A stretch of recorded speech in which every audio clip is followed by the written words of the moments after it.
Welcome to my YouTube channel study centre S. कोई भी query होगी आप मेरे व्हाट्सएप नंबर पे मुझे कांटेक्ट कर सकते हैं। मेरा व्हाट्सएप नंबर है 7006762671 या आप कमेंट सेक्शन में मुझे बता सकते हो।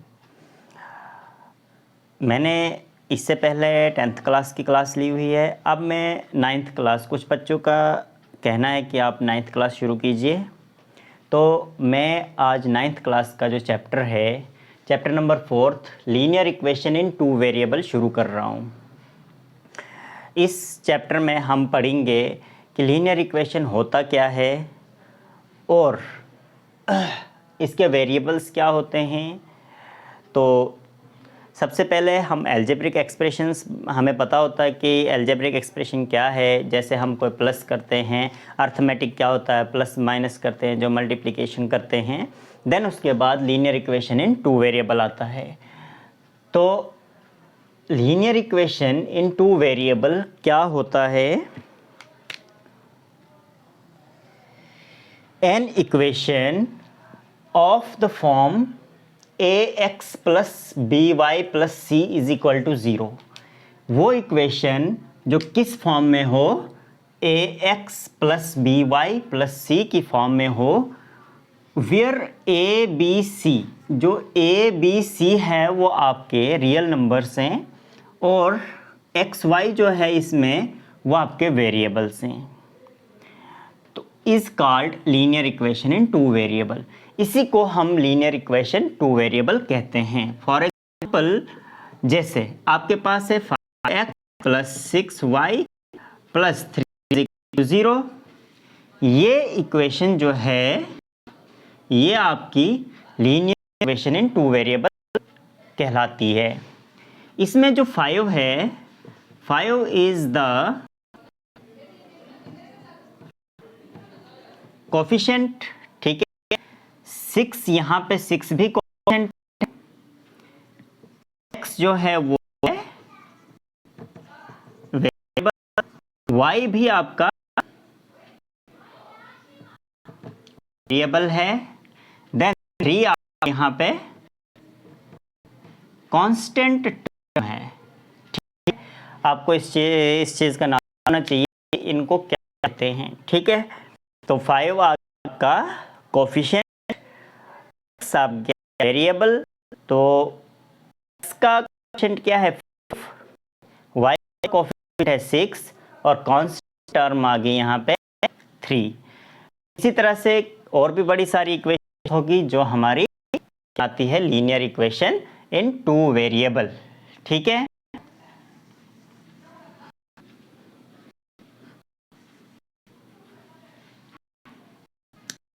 देन उसके बाद है linear equation in 2 variable has infinite many solutions. Linear equation 2 variable जो है वो बहुत सारे क्या बनाती है, सॉल्यूशन बनाती है। इनफाइनाइट होता है जिसका कोई अंत ना हो, ठीक है। इतने सारे सॉल्यूशंस हैं। हमने एग्जांपल की थी, जैसे 5x plus 3y plus 3 is equal to 0। अब इसमें हम कैसे बताएंगे कि 2 वेरिएबल है, इसके इनफाइनाइट सॉल्यूशंस हैं? तो देखिए हम इसको कैसे बता सकते हैं। मेरे पास यहाँ पे मैं सबसे पुट करता हूँ x इज इक्वल टू 0, तो 5 into 0 plus 3y plus 3 is equal to 0, 3y minus 3, y is equal to minus 3 upon 3, 1 हो जाएगा। अगर मैं x की जगह पे 0 पुट करता हूँ तो y की क्या हो जाएगी, वो 1 हो जाएगी। इसी तरह से अगर मैं x की जगह पे 2 पुट करता हूँ तो 5 इंटू 2 प्लस 3 लेके तो माइनस हो जाएगा, ठीक है। अब 5 2 ज़र 10 plus 3y is equal to minus 3, 3y is equal to minus 3, ये इधर जाएगा माइनस 10 बन जाएगा, minus 13, 3y, y is equal to minus 13 upon 3। तो y की वैल्यू ये आ गई। आप x को जितना मर्जी 0 1 2 3 4 5 6 जितनी मर्जी आप वैल्यूज देते चलो, y की वैल्यू आती जाएगी। तभी इसने कहा है कि linear equation in two variable has infinite many solutions, तो उसके इनफाइनाइट सॉल्यूशंस है। ठीक है,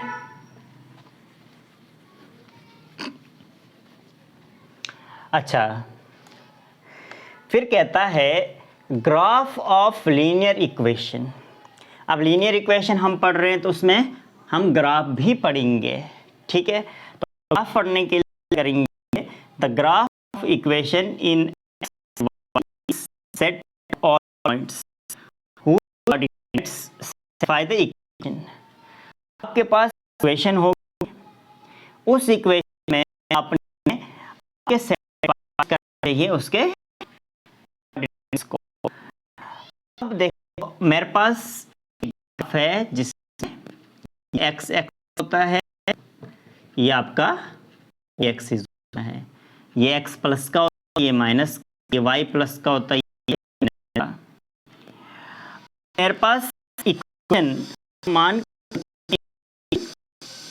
x plus 2y plus 3 equal to 0। अब मैं इस ग्राफ कैसे बनाऊंगा, इक्वेशन है और y इस पे सेटिस्फाई करना चाहिए। अब देखो मैं सेट करता हूँ x इज इक्वल टू 0, तो 3 into 0 y 3 equal to 0, 2y is equal to -3, y is equal to -3/2। इसका मतलब है जिसमें x और y की वैल्यूज मैं डालूंगा। जब मैंने y की वैल्यू आ गई -3/2, अच्छा -3 को अगर से डिवाइड 2 से 2 1 जार 2 5 10, इसका मतलब है 1. ठीक है, अगर मैं x की पुट कर दूं तो y की वैल्यू हो जाएगी 3 इंटू 1 प्लस 2 प्लस 0, तो ये 3 plus 2 is equal to -3, is equal to -3 -6, ये 2 डिवाइड में आएगा, y इज इक्वल टू -3 बनेगा, 3 2 6 बन जाना है, तो y की वैल्यू आ गई -3। जब मैं x को पुट किया y की वैल्यू की -3,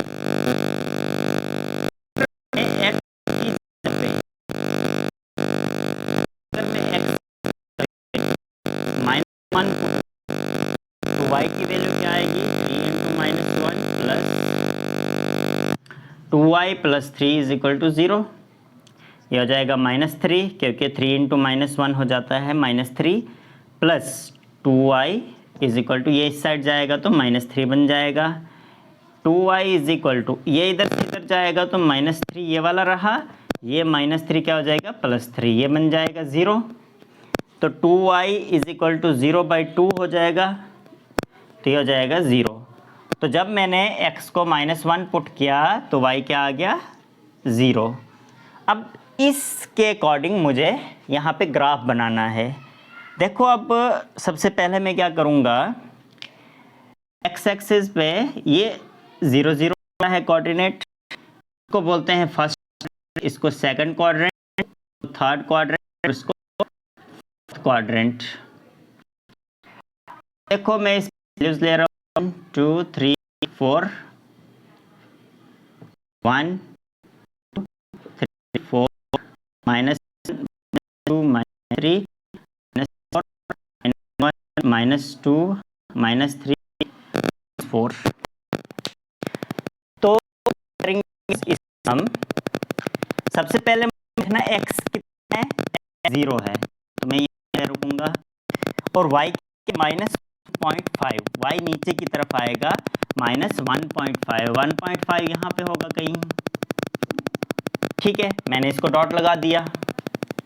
अब दूसरी वैल्यू करेंगे, x 1 प्लस का है तो इस साइड आएगा, 1 के ऊपर क्या है -3, नीचे की तरफ आएंगे, देखो यहाँ से आना हमने 1 के साथ साथ में आके यहाँ पे -3 पे, ठीक, x आ गया 1, y आ गया -3, 1 के नीचे बिल्कुल। अब x क्या है हमारे पास -1, -1 कहाँ पे, ये रहा -1, और y क्या है 0, तो ये 0 रह जाएगा, यहाँ की वैल्यू ऐसी रहेगी।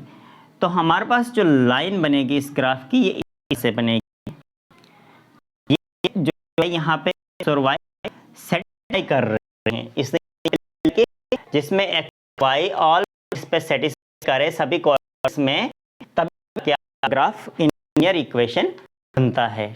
ठीक है,